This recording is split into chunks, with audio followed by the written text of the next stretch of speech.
c'est d'avoir une équipe qui est à l'image de ce que veut le club. Donc déjà, premièrement, c'est d'arriver à fidéliser nos jeunes et à garder nos talents, parce que Besançon est un club formateur. On a beaucoup de joueuses qui sont issues de tous les clubs de Franche-Comté, et le travail que fait le pôle espoir de la Ligue de handball de Franche-Comté est très bon. Donc nous, en tant que club de haut niveau, on se doit déjà de puiser dans ce réservoir-là et d'accompagner au mieux les jeunes joueuses issues du pôle espoir de Franche-Comté dans notre centre de formation.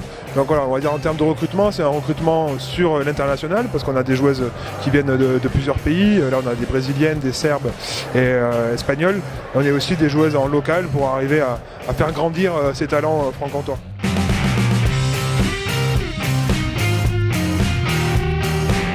Pour moi, c'est un peu facile parce que toutes les filles m'aidaient en parlant avec moi tout le temps, m'aider et tout.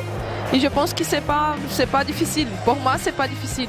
Je suis 7 fois championne de championnat de Brésil. C'est tranquille parce qu'ici, il y a 2 Espagnols et un Espagnol parle un peu portugais aussi. C'est vrai que Moniki, c'est une joueuse qui a beaucoup de talent. Elle est pas confirmée encore sur le plan international, mais elle a été sélectionnée l'an dernier pour la première fois avec l'équipe du Brésil. Et l'équipe du Brésil est championne du monde en titre sur le handball féminin. Donc c'est vraiment une joueuse qui a beaucoup de talent. Et le fait qu'on soit une équipe qui joue en 2e division n'a pas posé beaucoup de problèmes. En fait, c'est ça qui est assez étonnant, parce qu'elle avait des sollicitations pour aller dans des clubs un petit peu plus huppés, on va dire. Mais ce qu'elle vit à Besançon et le travail qu'on fait ici à Besançon est de qualité. Et l'environnement de l'équipe et la qualité de vie à Besançon, la qualité de travail dans le club lui a donné envie de rester pour que personnellement elle puisse continuer à grandir. Slađana a joué en Serbie dans l'équipe nationale pendant très longtemps. Elle n'a pas été prise malheureusement d'une manière un peu étonnante sur la dernière sélection.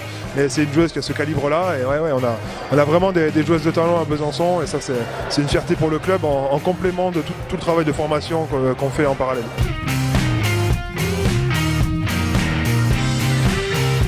Et le travail des dirigeants et de l'ensemble des partenaires du club m'a permis d'être encore mieux entouré. Et aujourd'hui, il y a des personnes qui ont rejoint le staff qui sont des experts dans leur domaine, sur la préparation physique, sur l'entraînement, sur plein de domaines, la préparation mentale. Et je crois que pour arriver à garder une équipe comme ça qui se stabilise et qui a envie encore d'aller plus loin, mais il faut les nourrir, quoi. C'est des gens qui sont jeunes, les joueuses de Besançon, et c'est des buvards. Elles ont besoin qu'on les alimente chaque année de fraîcheur, de nouveautés. Donc déjà, il faut se remettre en question personnellement quand on est entraîneur. Il faut arriver à changer ses pratiques. Il faut arriver à amener du nouveau personnellement dans la façon dont je manage mes personnes. Et après, il faut arriver à s'entourer de personnes nouvelles pour amener cette fraîcheur et tenir une saison qui va être complètement différente de l'an dernier, où on va devoir montrer qu'on est des leaders, alors que l'an dernier, on était plutôt une équipe qui cherche à faire des exploits, on nous a qualifié de petits poussés l'an dernier. Donc cette année, on va nous donner le statut de l'ogre de la 2e division.